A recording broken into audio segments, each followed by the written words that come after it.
the basic makeup of the pulley system, and how to remove the belt. First, we're going to talk about the tension block, which is this component back here,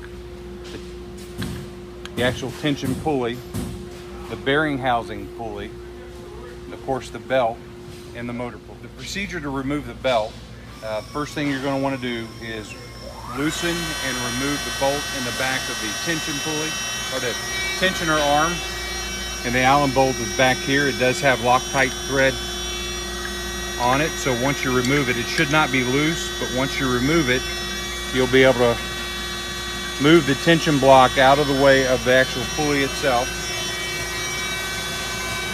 Take a 1-inch wrench,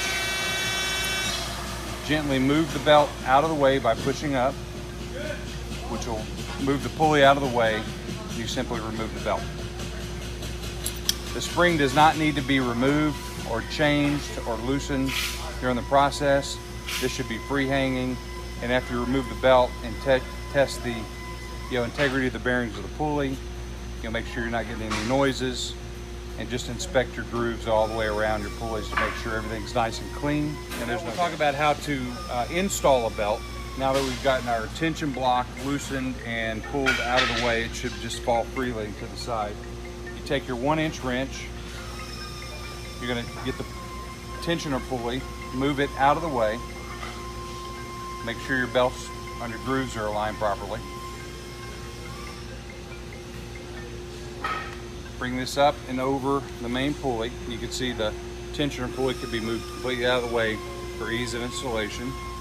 Make sure that your grooves are all set. These are 16 groove belts specifically designed for the Republic blower.